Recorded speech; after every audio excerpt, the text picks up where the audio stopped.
Good evening. Thank you for still being with us. You're in for a treat. Professor Robert A. McCaughey is a professor of history, as you know. He's the Janet H. Robb Chair in the Social Sciences. He joined the faculty of Barnard in 1969, and I'm going to be boring, but I will be the only boring part of this presentation, I promise. His teaching specialties include the social history of American intellectual life, the history of American colleges and universities, and early American maritime history. Professor McCaughey was a recipient of Barnard's Emily Gregory Teaching Excellence Award in 1987. His recent research interests include the history of Columbia University and, of course, of Barnard College, and maritime New York in the Age of Sail. Professor McCaughey's research and scholarship has been supported by the New York Historical Society, the NEH, and the Guggenheim Foundation. He was the founding director of the Barnard First Year Seminar Program and has served several terms as chair of our history department. From 1987 to 1993, he served as dean of the Barnard College faculty. Professor McCaughey. Thank you. Thank you.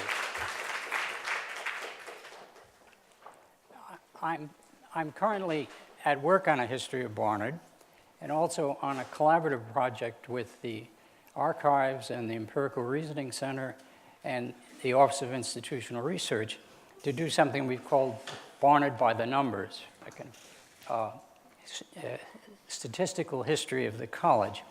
And I think it was those interests that prompted Kat and Jennifer to ask me whether I could come up with something from this research for these purposes.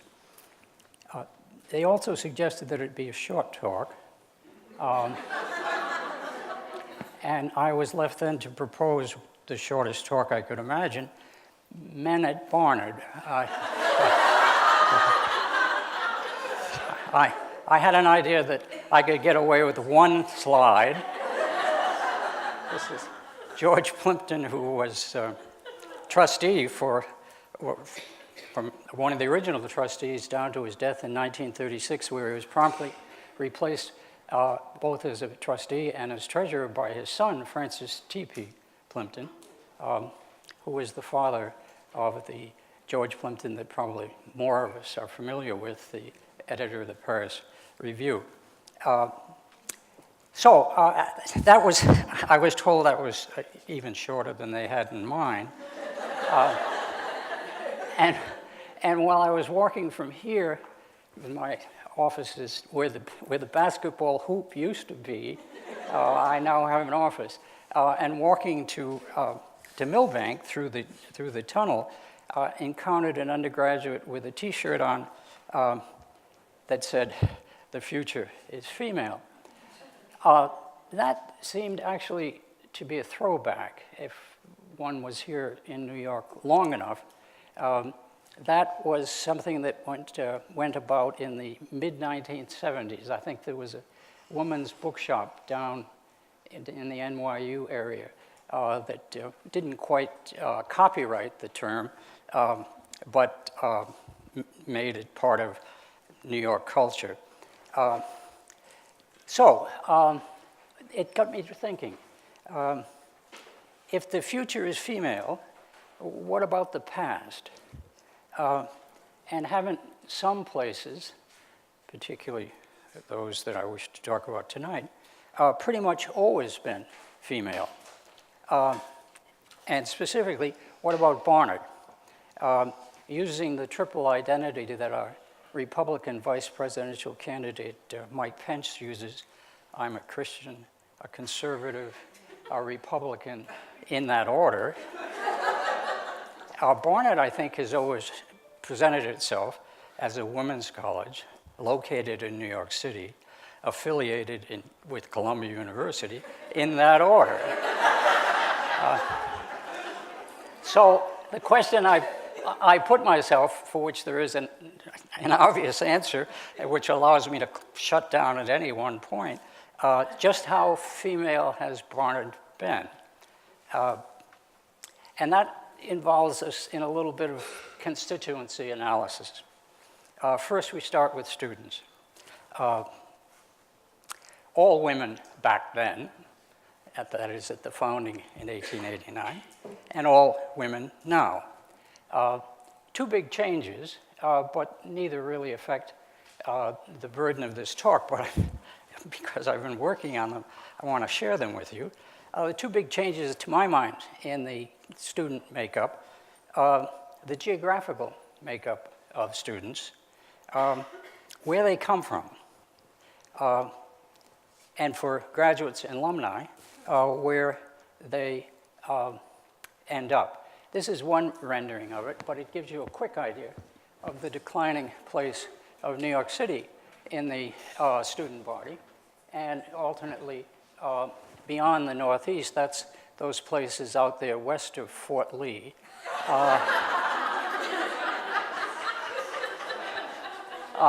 Including the rest of the world. And that number has grown smartly. Just for comparative purposes, this is much the same rendering, but because I've been working with the Empirical Reasoning Center, all my talks have to have at least 3 graphs and 2 bar charts. I'm now halfway there. This is the alumni shakeout, thanks to some numbers that the office gave me. Something similar. There's a little lag, but certainly the number proportion, these are percentages, proportion of alums from outside the Northeast has grown rather significantly, with a decline in the region, the gray markers. Okay, as recently as 1964, half of Barnard's enrolled students came from New York, 2/3 from the metropolitan area. That's certainly no longer the case. Ditto alumni relations, alumni residences, something has changed. That's one big change. A second change is a change, I won't venture to say in quality, but I will offer some numbers. This is the application line from the 1970s to 2015. I didn't have this year's when I did this up. So, oh, and I'm missing a 0 over there on the 6550. But we're talking about close to about a 4-time increase in the number of applicants. If we used a line to do enrollment, the enrollment line would be quite flat. That is to say, in fact, there would be a little bit of a bulge in the late 1970s. We're at about the same level as we were then.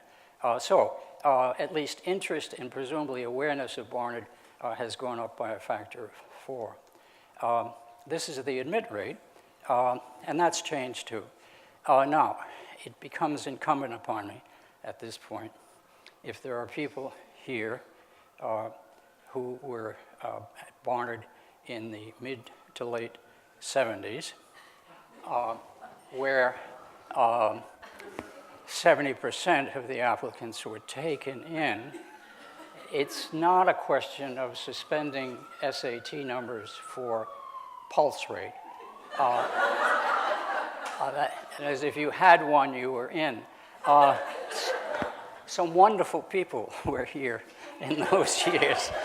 But we are talking about a moment where the applications did not nearly increase as quickly as the felt need to fill the seats increased. So you had, for a moment, this splurge. But the long-term trend, I think, is the far more interesting one. We're now down to somewhat south of accepting 1 student in 5. So those are changes. But let's get back to the situation of how female. Was Barnard female in its beginnings, in its founding? Does its origin myth suggest as much? Mount Holyoke and Smith, decidedly female in their undertakings. So far as Smith's name is on the gate, I mean, that's an indication, I think, of some importance. However, Vassar, Wellesley, Radcliffe, and Bryn Mawr all begun at the urging and financial backing of men. Matthew Vassar, Henry Durant, his wife Pauline was certainly a help, Arthur Gilman in the case of Radcliffe, Joseph Taylor in the case of Bryn Mawr. And what of Barnard? Well, the pre-Barnard did have a number of women agitating in the 1870s, particularly agitating, directing their agitation at Columbia's Board of Trustees to open Columbia College and the law school and the School of Mines to women. In the case of Lily Devereux Blake, had a direct interest in her daughter and in a couple of her daughter's friends who wished to either attend the college or the law school. And they were allowed to do none of that. Then there it was Annie Nathan Meyer, who at a 20-year-old, having just married and just dropped out of Columbia's excuse for a coeducational operation, a kind of study group that would meet sort of behind the barn on a regular basis. Annie Nathan Meyer tried that, dropped out, but came away convinced that something serious had to be done about providing women's higher education in New York City. At the time, the only institution making any pass at that is what later becomes Hunter. But it was not a 4-year undergraduate program. It was a teacher preparation school. So it was Meyer's bright idea that if she stayed away from Lily Devereux Blake's aggressiveness and also her willingness to push, but to conciliate, that she could talk the Columbia trustees into opening an annex. The term was one that had already been used in Cambridge with what becomes Radcliffe, that is, putting male faculty into classrooms with women, providing the same kind of instruction that the men would get, but at some presumably safe physical remove. Annie Nathan Meyer may not be lay claim to being the founder of Barnard. It's a term that she wished to have put on her in her introductions. She has a better claim than anyone else, but certainly the prime mover. It was her initiative that got things going, and at least until the school was up and going, I don't think anyone had a stronger role than she had. A couple of examples of that.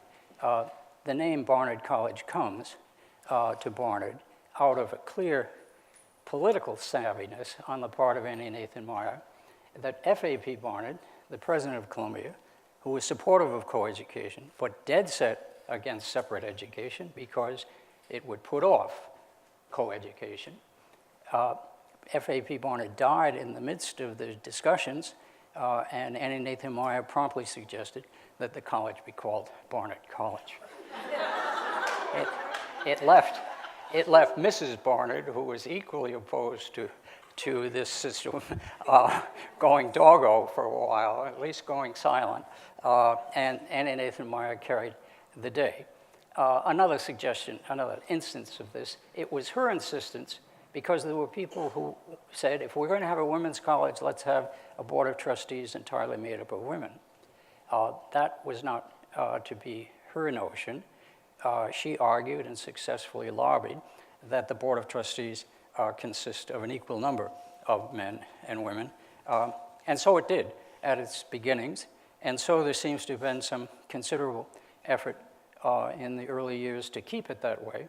Although in 1898, again at Annie Nathan Meyer's urging, a special seat on the board of trustees was provided for the Alumni Association's selection.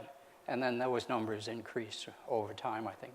At some point they reached 4 different people. So the board starts out half and half and moves gradually in the direction of a disproportionate or a larger proportion of women. Nonetheless, I think it is the case, this is our FAP1, these are the first 6 trustee chairs, so we're running for over 50 years. Brooks, Hewitt, Brownell, Milburn, Sheffield, Beers, all men, mostly lawyers, and as it turns out, all Protestant and all white. The break comes with Helen Rogers Reed, Barnard 1903, publisher of the New York Herald, and then later publisher in the New York Tribune, and then later the New York Herald Tribune, becomes the 7th chairman of the board and breaks that pattern. But if one looks at the more recent pattern, sees something different. Of the last 6 chairs of the Board of Trustees, only one, Arthur Altshuler, in the late 70s was a male chairman. So things have changed, and I think at least in the case of the trustees, one has moved in that direction. I think the current board consists of 30 trustees, 26 of whom are women. So move to the administration. That is the leadership of the college. Before moving there, one of the things we're doing with this Barnard statistics, again, this has nothing quite to do with the talk, is trying to show the early Barnard situation where the trustees lived and where the students came from, particularly with those students who came from the city of New York, because most of them did. So the next slide that we're working on will, of course, have all the boroughs, the outer boroughs too, where the students are coming, trekking in from, and we will and the residents of the trustees will get tighter and tighter around between Fifth Avenue and Park, between 34th, where the Morgan Mansion is, and the high 70s, where Jacob Schiff had a house. So they keep packing themselves in. But in terms of the administration, Ella Weed starts it off, a woman, made a trustee, and then I think offered the position of chief administrative head when the trustees found they needed to appoint someone. They couldn't just leave the position open. So she was trustee / chief administrative head and kept her day job, which was principal of Miss Brown's school on the east side. Ella Weed took ill fairly early on in her tenure and died in late 1894 as still a young woman. So she's the first, but even then, there's contrast to be had with the other 7 sisters. Vassar had 7 male presidents before he turned to a female. Smith was headed by males into the 1960s. Bryn Mawr has had a first and fifth president a male. Radcliffe, its second and fourth presidents were male. Only Wellesley, along with Barnard, has maintained the idea that a women's college should be headed by a woman. Barnard's had 10 in its time, 1 for 36 years, which accounts for the difference between Wellesley and Barnard there. Moving on to Emily Jane Smith, the first dean, the second head, obviously a woman. This is a picture from her Bryn Mawr graduation in first graduating class, so 1889. Retired from the presidency, not upon marriage, but upon pregnancy, and there was some question of whether she was urged to retire or whether it was her own call. If she was to be protected in that position, it probably would have been by Elizabeth Milbank Anderson, who had become a trustee and was certainly, by this point, already the most generous donor and had yet to give up, at this point, funds for the land we're presently sitting in, and Brooks Hall later on. A force in the Board of Trustees, never a chairman, but you didn't do much without getting Mrs. Anderson's support, particularly if there was money involved in it. Laura Drake Gill II, Dean, same situation, we're consistently moving that way. When Smith retired or resigned as to have her first child, it was thought at Columbia that break that precedent and put a man in as dean at Barnard. And the argument that seems to have knocked that back was that nearly all the money that had come to get Barnard up and going had come from women. And if you wish to shut that down, doing that would do it. Virginia Gillislee follows Laura Drake Gill, but there's a considerable interregnum between Gill's leaving, not in good odor, and Gillislee agreeing to take on the position. I think there were 4 years involved, and I think what happened is it took 4 years for Nicholas Murray Butler, the president of Columbia, to find a woman that he found satisfactory both socially and probably in terms of listening to Nicholas Murray Butler. I think Virginia Gillislee did a number of important things as president, but I don't know of any that she did that didn't have the imprimatur of Nicholas Murray Butler at any one point. And she did some things that I think in the long term, or at least a subsequent generation, have thought discreditable. And they flow, I think, as well from Butler's own dispositions with respect to what, in his mind, what a Columbia College student should look like, and Virginia taking much the same position here at Barnard. She's succeeded after 36 years by Millicent Macintosh. Hers, hands down, the most successful presidency that Barnard has had. Mother of 5 children at the time,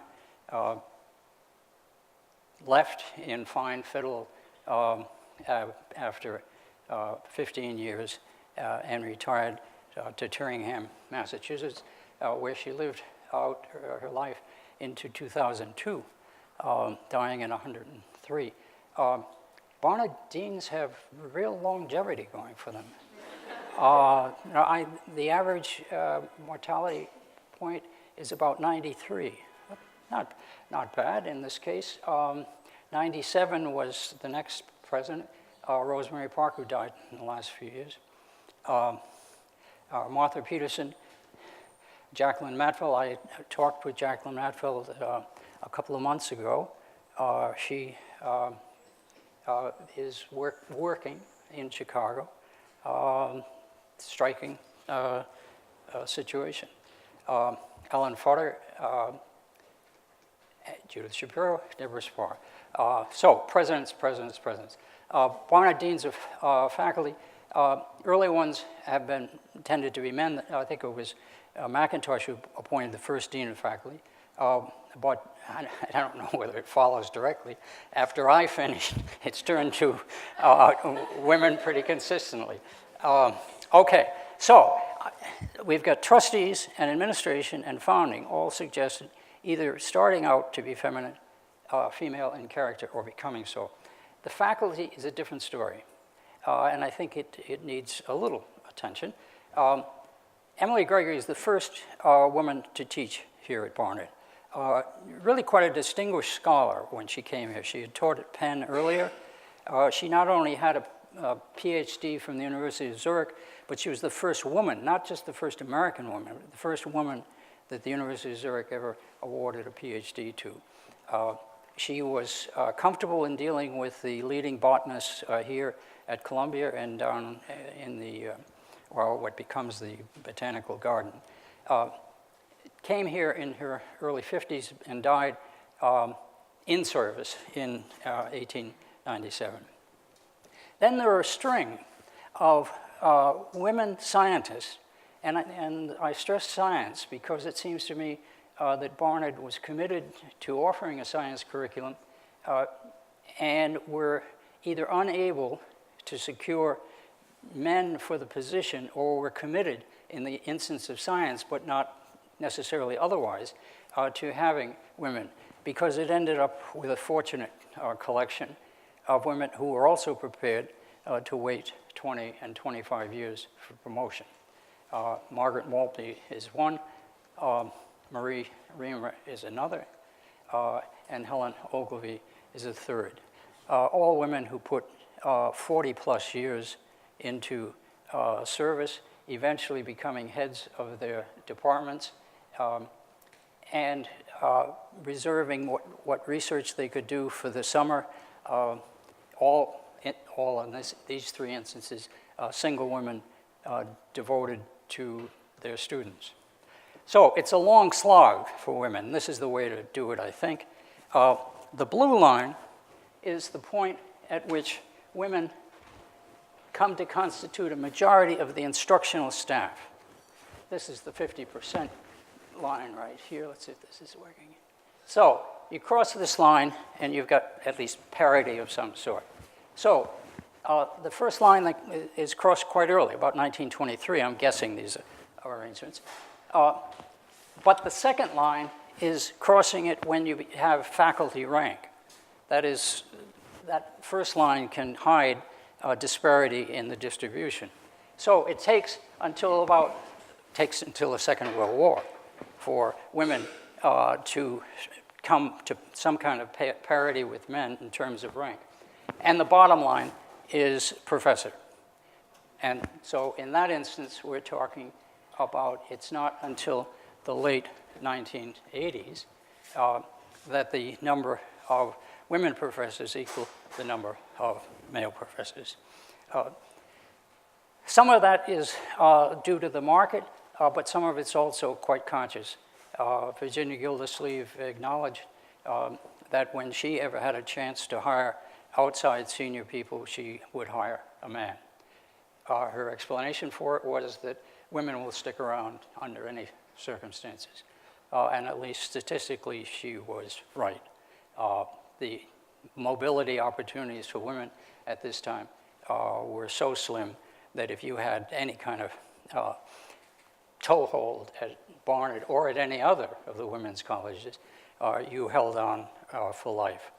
So if that's the case, here is, I think, good evidence of it. If you were a male faculty member at Barnard, you came for a while. Some stayed and became, I use the term, lifers, but a good many of them moved on. Many of them moved on to Columbia as if Barnard was a kind of farm team for the university, but males only. But they also moved on to other quite impressive places. So a Barnard student in the interwar period was getting science instruction at a level commensurate with the kind of level that you would find at the best research universities in the country, except Barnard would have trouble holding those individuals. But the women stayed. Now, something happens. By the late 1960s, the situation turns. There are a number of considerations. Millicent Macintosh putting in an up-or-out system where women, anyone, couldn't be kept just indefinitely on the faculty. You either got promoted or you left. Changes in advertising, that national search had to be undertaken. And then something else as well. That slew of men's colleges that suddenly became coeducational colleges in the late 1960s. And when they looked around and they found they had male-only faculties, they had to make some changes. So how did they go about making those changes? They look to hire women. And where do they look to hire women?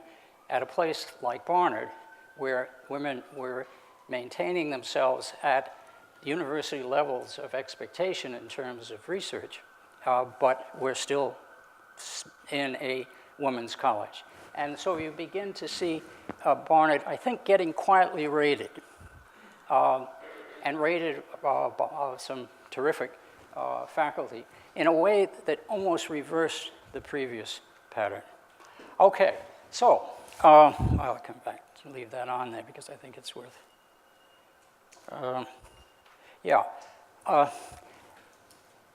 The situation as we have it at this point is that a majority of professors are women. A majority of endowed chairs are held by women. There are 45 departments and programs at Barnard, faculty programs and departments.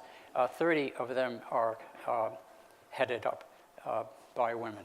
So I think a long slog, but nonetheless, I think it's happened. Well, what to make of it? That's an interesting issue here.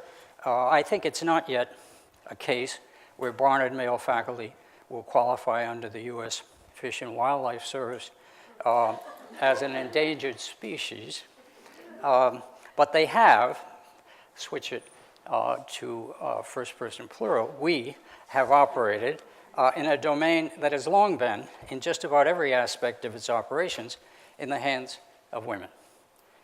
And what, you might say, are we not all the better for it? It's Ian Richardson, I think, playing Frederick Urquhart in the House of Cards, the British version.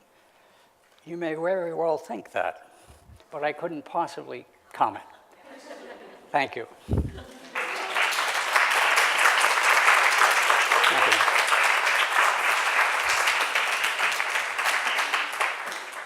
I hope there's room for questions. Yeah, we can take a few questions in the last few minutes of our talk. So what, since we're talking about just now being, sorry.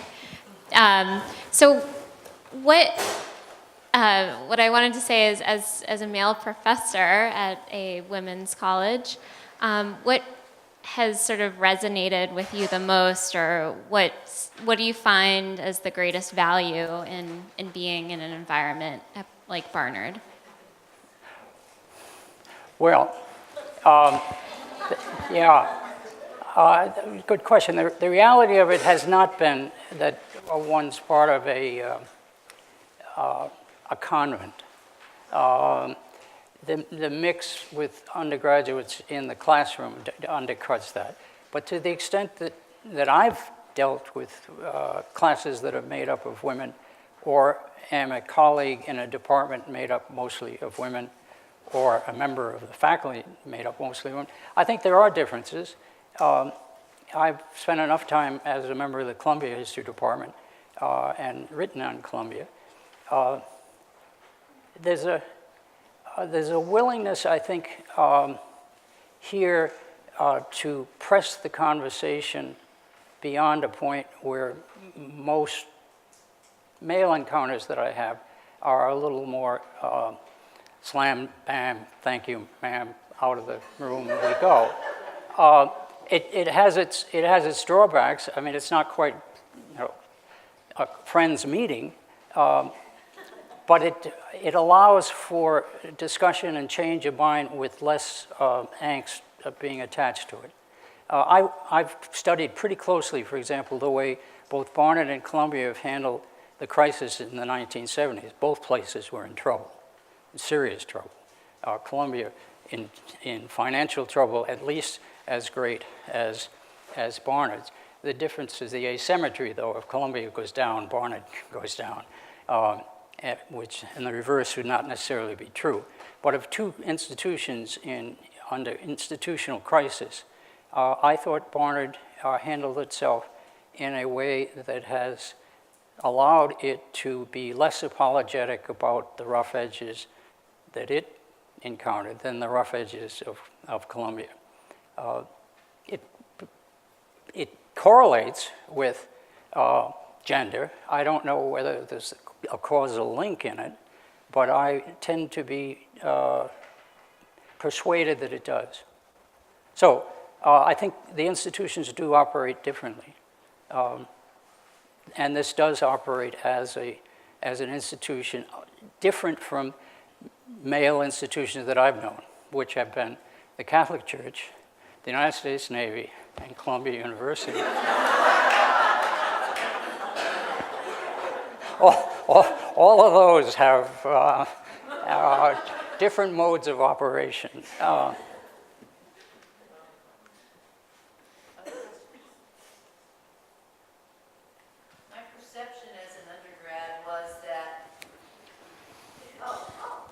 My perception as an undergrad was that the quality of teaching was way better here than it was across the street.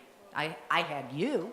And I thought you were quite fine, and well, he was. I mean, you were just starting. That quite was a little. No, you were excellent. You were excellent. And fine. Yeah, yeah. All right. Just fine. No, but don't you think there was a greater priority put on quality of teaching here? I was very disappointed that Professor Cobb didn't get tenure, and I was told that, and he was a superb teacher Right. also, and I thought that was a total miscarriage of justice, and I was told that it was because the Columbia faculty didn't vote for him. That's probably true. There were a number of instances in the 70s when I think Barnard successfully internalizes the obligations that it assumes now with respect to its faculty, that there will be a threshold of scholarly activity that's really quite high. I think Barnard has been able to do that without minimizing teaching effectiveness in any way. Part of it has to do with the job market, that there are some terrific people out there ready to do both. But also there's a cultural expectation at Barnard, which when I came here in the late 60s, wasn't there at Columbia. I think Columbia's done a better job in the last 20 years in securing faculty who make more than a pro forma commitment to undergraduate teaching. But I think in the late 60s and early 70s, a considerable difference. When I used to go out on the road doing the Columbia history book, I'd meet alums, and they used to fantasize about Columbia College teaching. They all took a course with Jacques Boisin, they all took a course with Lionel Trilling. Those people must have had 5,000 people in their classes. What they really ended up doing was taking a course with somebody who might have been a very good graduate student in CC or in Lit Hum. That's changed a bit. But I think it was striking to me coming from the University of Rochester as an undergraduate, University of North Carolina when I was in the Navy, and even Harvard, where undergraduate teaching had a quite high status. If you taught an important undergraduate course at Harvard, you were an important person. When I came, the history department had at least a half dozen American historians who never taught undergraduates and made a point of it being that way. That's gone. But Barnard, I think, got more insistent on scholarship, so that the Ed Cobbs, there were cases every year of this sort. They happen less frequently now because I think we've come to some understanding of what it takes to stick around at Barnard. Go ahead. You are my professor for American history, and I'm so glad to see you again because I want to thank you for beginning a lifelong love of American history in my life. And That'll get me through the weekend. Yeah. And I know that assemblies like reunions are the moments maybe to gush, but I tell you honestly, I love American history for itself, but for the way that you spoke of it. So thank you so much. Well. And so I hope that removes a little bit of the quite. No.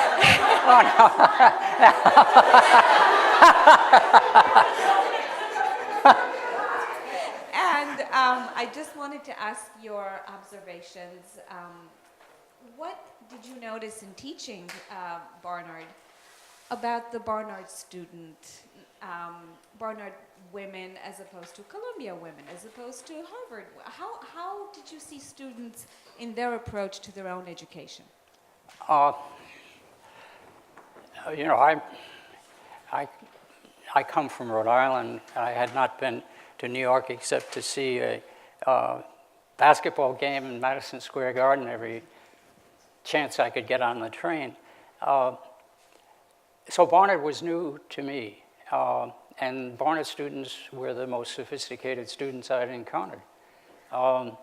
They knew a lot of stuff already. Back then, in the late 60s, early 70s, some of them had decided that they had more important things to do than study, and they were probably right. But even those students were bright and sophisticated. They just were, as I say, otherwise occupied in ways that I think caused someone like myself, who was sort of chugging along toward tenure, to have thoughts about, maybe there's another way of doing it. you know that Frank Sinatra song, I did it my way?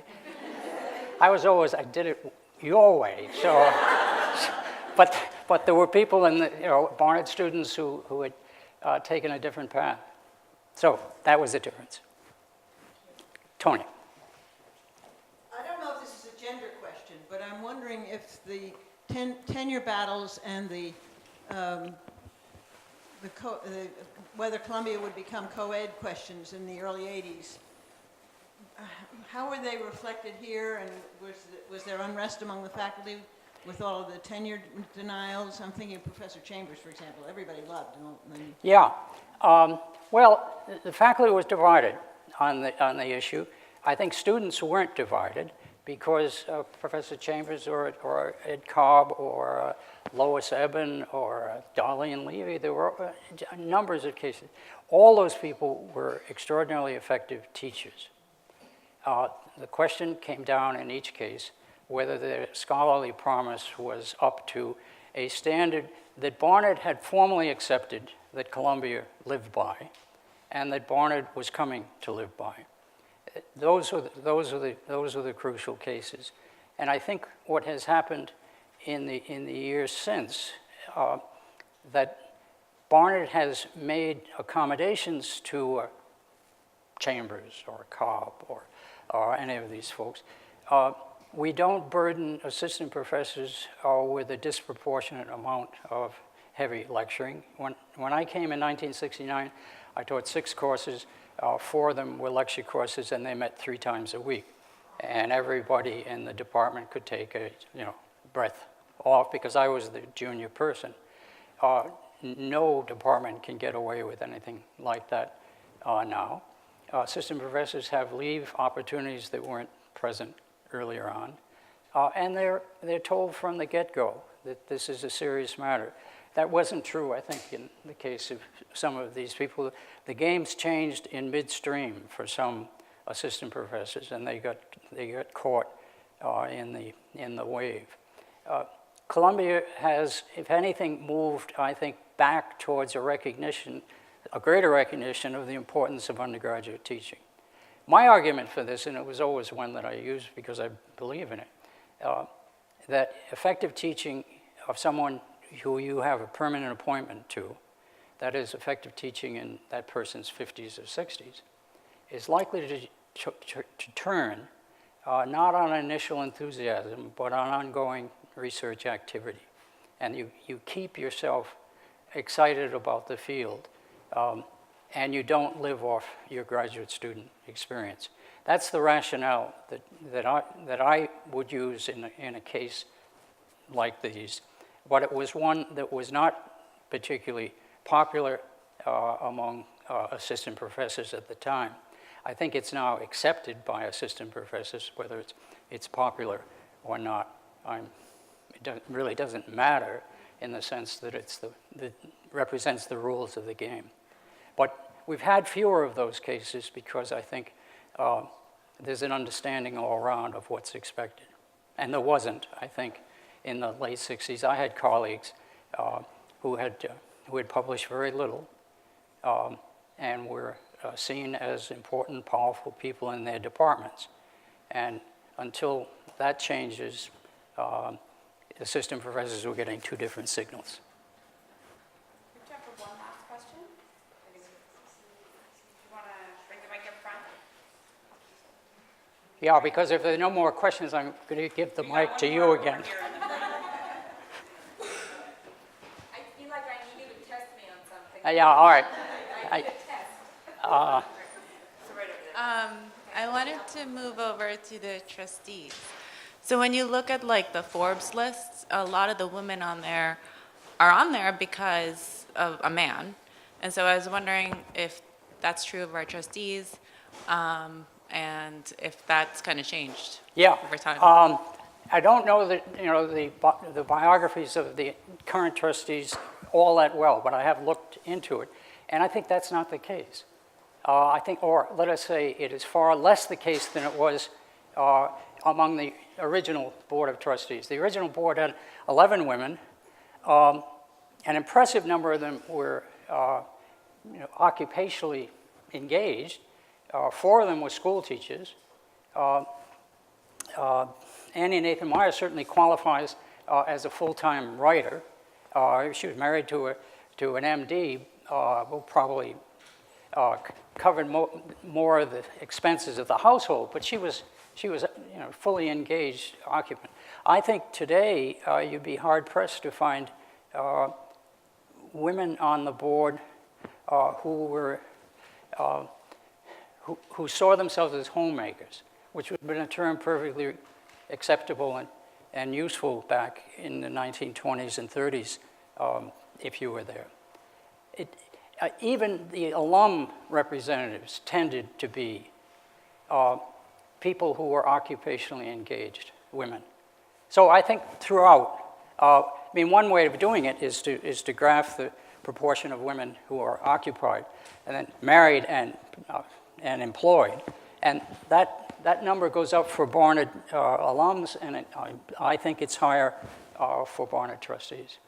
The one thing they share is this East Side residence dimension. Okay, well, thank you very much.